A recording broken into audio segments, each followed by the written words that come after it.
হিংসা বড় বিচিত্র একটি বৈশিষ্ট্য, যা পুরোপুরি মানবিক, অর্থাৎ শুধুমাত্র মানবজাতির মধ্যে দেখা যায়। পশু পাখি পতঙ্গ কারুর মধ্যে আহার আশ্রয় মৈথুন ছাড়া হিংসা নেই। তারা কেউ খাদ্য বা শারীরিক চাহিদা ছাড়া সেভাবে সংঘর্ষে লিপ্ত হয় না। হিংসা তো দূরস্ত, হিংসা আছে শুধু মানুষের মধ্যে। হিংসা বড়ই অদ্ভুত। যেখানে তাকে আদর করে বসিয়ে খেতে পড়তে দেওয়া হয়, সে জমিয়ে গ্যাঁট হয়ে বসে। আশ্রয়দাতাটি মানুষটার মনটাকে সে নিজেই নিয়ন্ত্রণ করতে থাকে।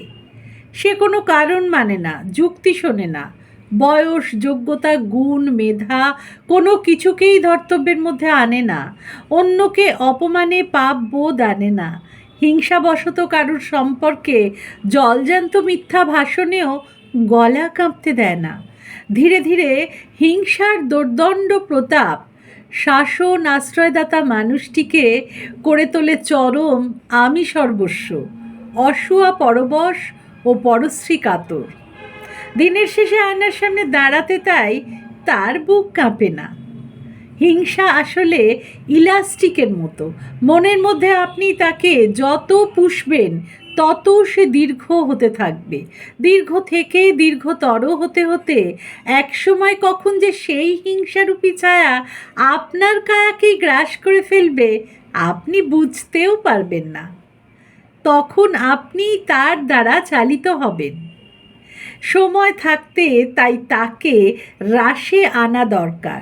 প্রকৃত শিক্ষা নম্রতা আনে, ঔদ্ধত্য নয়। প্রাচ্য সংস্কৃতিতে বেড়ে উঠেছি আমরা প্রায় সকলেই। বরিষ্ঠদের সম্মান দেওয়া, ভদ্রতা ও বিনয় আমাদের এমনিতেই মজ্জাগত। সেজন্য আমরা গর্বিত। মেরুদণ্ড সোজা থাকুক, কিন্তু সঙ্গে পুরনো আমলের এই শিষ্টাচারগুলো অক্ষুণ্ণ থাকুক। আমরা ক্রমে না হয় আরও উপলব্ধি করতে শিখি। অন্যকে অহেতুক ছোট করে সাময়িক তৃপ্তি হয়তো পাওয়া যায়, কিন্তু নিজে বড় হওয়া যায় না। এত বড় একটা মহামারী গেল, কতজন অকালে আমাদের স্তম্ভিত করে চলে গেলেন। জীবন কত সুন্দর, বেঁচে থাকা কত অমূল্য, মুহূর্তরা কতটা দামি, তাদের কিভাবে অপচয় করতে নেই তা এই মহামারী আমাদের বুঝিয়ে দিয়েছে। হিংসার মতো ক্রমবর্ধমান ছোঁয়াচে অসুখও দ্রুত সারুক। ততদিন অবধি সুস্থ মানুষদের ধৈর্য ধরে অপেক্ষা করতেই হবে, কারণ হিংসা জয়ী হয় না। সাময়িক উল্লাসে মাতোয়ারা হলেও কোনোদিনও সে শেষ হাসি হাসেনি, হাসবে না। মহাকাল তাকে হাসতে দেবে না। বরং হিংসাকে পুষলে সেই আশ্রয়দাতাটির জীবন থেকেই শান্তি উধাও হয়ে যাবে। তার হিংসার টার্গেটের দুনিয়া যত প্রসারিত হবে, মনের পৃথিবীটা সংকীর্ণ হবে, আর মানসিক শান্তি তত কমবে।